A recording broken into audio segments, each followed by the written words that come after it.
Ladies and gentlemen of New Jersey, this is the face of the epidemic of addiction that is ravaging our state and its people.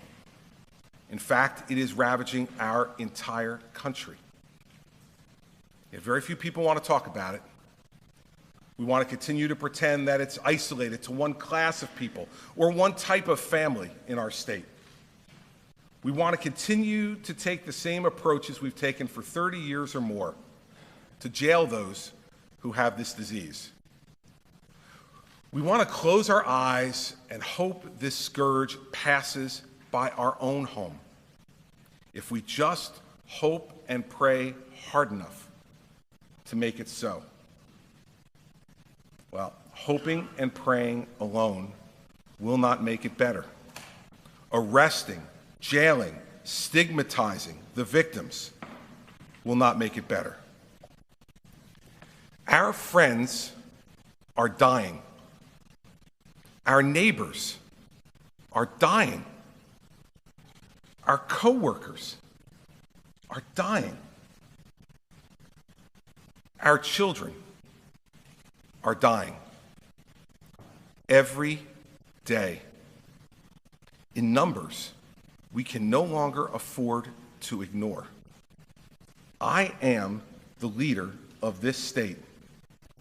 I have been the leader of this state for the last 2,546 days, and I will be its leader for the next 373 days. And I have been committed to this every day of my governorship.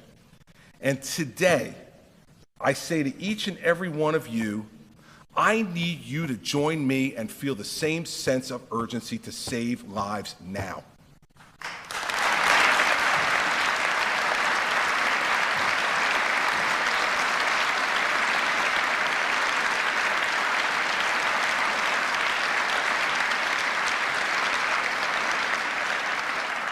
Let me be clear to every New Jerseyan, both in this chamber and in all 21 of our counties.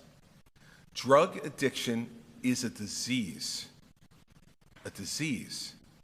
It is not a moral failing. And it is a disease that can be treated. And by treating the disease with the methods we know and treating its victims with understanding and compassion, we have a chance to save lives. And never forget, each of those lives are an individual gift from God.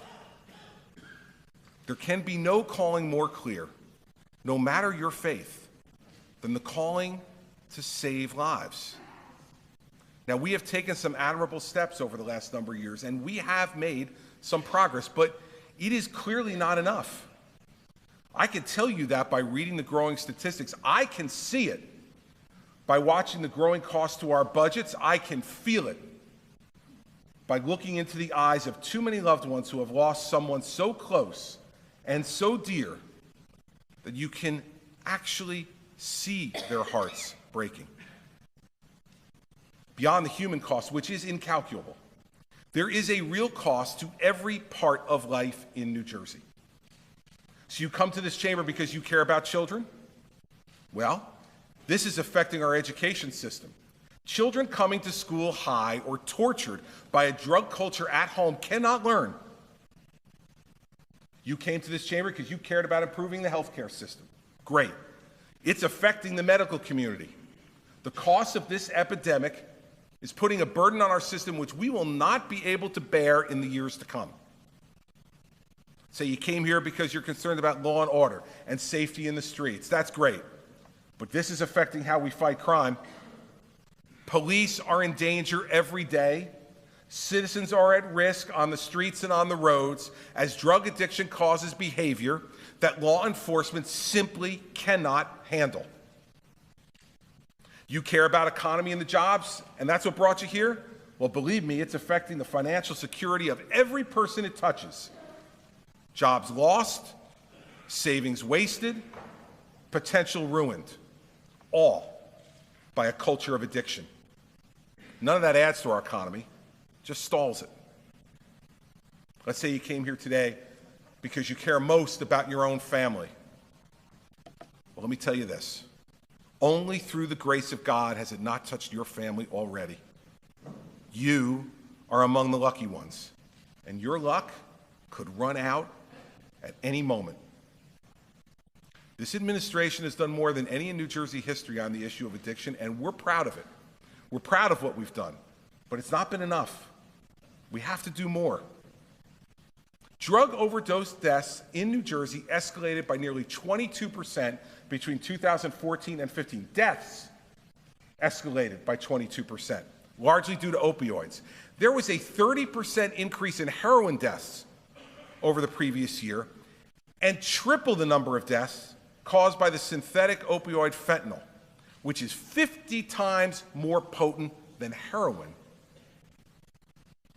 Nearly 1,600 people lost their lives to a drug overdose in New Jersey in 2015. 1,600. So you're saying, what's that really mean? Let me give you some perspective. For 2015, those 1,600 is 4 times more the number of murders in New Jersey.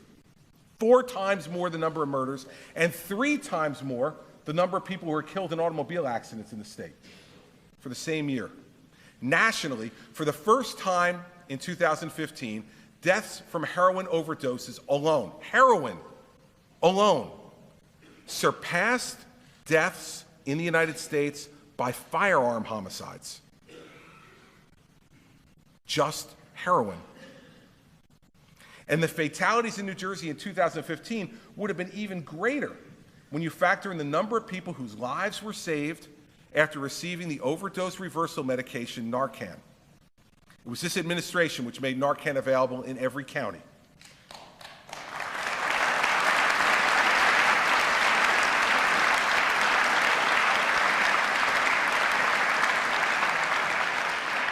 We also provided training for law enforcement and EMTs on how to safely use it to save people's lives. Has it worked? How about this? We had 10,000 Narcan deployments in 2016 alone. That's 10,000 lives that could have been lost without Narcan. Add that to the 1,600 victims who didn't make it. That means we could have lost more than 10,000 lives without our aggressive action on Narcan. It's absolutely unthinkable, but likely to have happened if we had not acted boldly. And then there are the countless lives of those who were addicted, but in the shadows. They haven't been captured by a statistic yet, but we know they're there. And those are the ones we need to reach out to before it's too late. Think about this, everybody. According to the Surgeon General, an American dies every 19 minutes from an overdose of heroin or opioid painkillers. Every 19 minutes. That means while we're in this chamber, 3 Americans will die of an overdose. And the next hour, and the next hour, and the next hour. Nearly 50,000 people died in 2014 across the country of a drug overdose. And in that same report, the Surgeon General tells us that the age of first use of alcohol or any other illicit drug vastly increases the rate of addiction.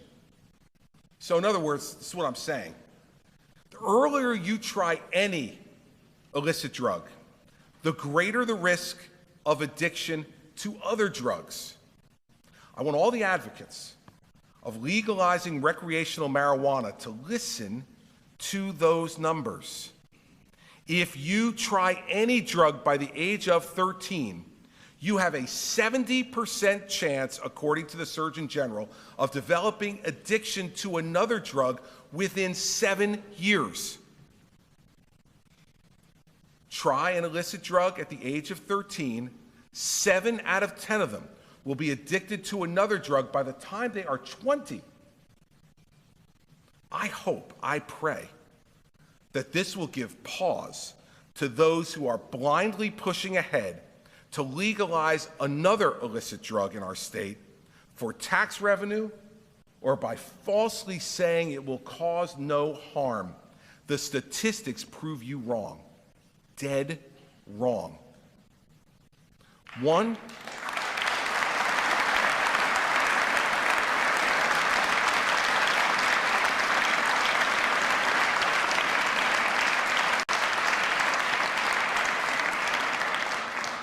How about this? 1 in 12 high school seniors report that they currently use Vicodin. 1 in 20 currently report they use OxyContin. 467,000 children between the ages of 12 and 17 use prescription pain medication. 12 and 17. And 168,000 of those are addicted to pain medication. The prescribing rates for these drugs to this age group has doubled in the last 13 years. Use of these drugs often leads to abuse of and addiction to heroin as a cheaper and more readily available alternative. These are just numbers. Go behind the numbers, everyone. Think about it. These are real people. Think about the 17-year-old captain of the high school football team who hurts his knee and then gets OxyContin. Think about the 19-year-old, the girl who gets 30 Percocet for the removal of 2 wisdom teeth. Good, achieving, normal children on the path to a bright future until their lives are derailed and turned upside down by the careless abundance of opioids in our state. I didn't come here just to identify the problem. I want to lay out to you now a comprehensive plan to fight this fight more aggressively, because there is nothing more important I can do with my last 373 days as governor than this. Let's work to save lives together, and let us start together today.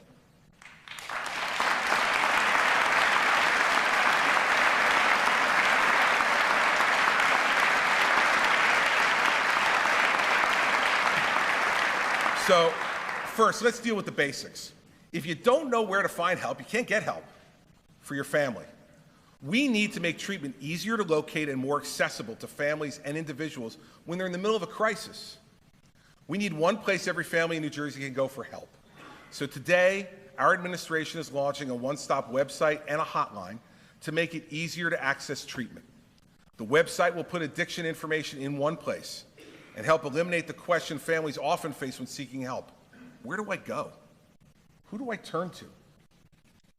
It's going to enhance public awareness regarding treatment options. It's going to provide insurance guidance. It's going to identify locations of state-licensed rehab facilities for children and adults and share information on employment support programs for those who have entered recovery.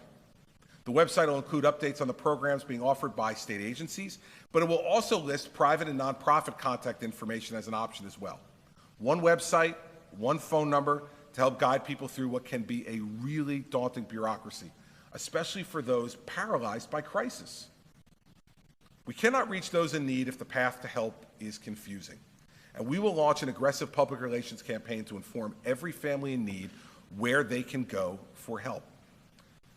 Starting today, dial 1-844-REACH-NJ, 1-844-REACH-NJ, or go to the web at NJ.com.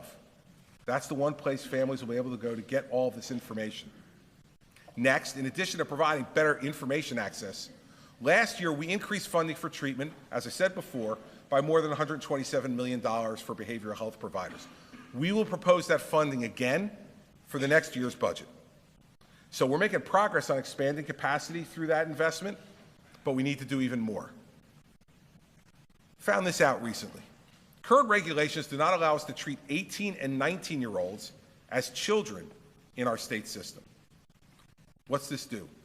It leaves us with empty treatment beds for our youth and resulting overcrowding in treatment beds for people who are 18 years of age or older. Well, I don't believe we have the luxury of allowing any treatment beds in this state to remain empty. Therefore, I'm going to change this rule. We will invest an additional $12 million to open more beds for this very vulnerable population. This expansion will be led by Commissioner Blake in the Department of Children and Families, and it's going to allow their licensed residential facilities to treat 18 and 19-year-olds rather than stop at 17. And what this will do is open another 200 beds to hundreds of young people who are seeking help. So we have to do everything we can to keep our children off of waiting lists and get them on to treatment, because the wait may be more than they can bear.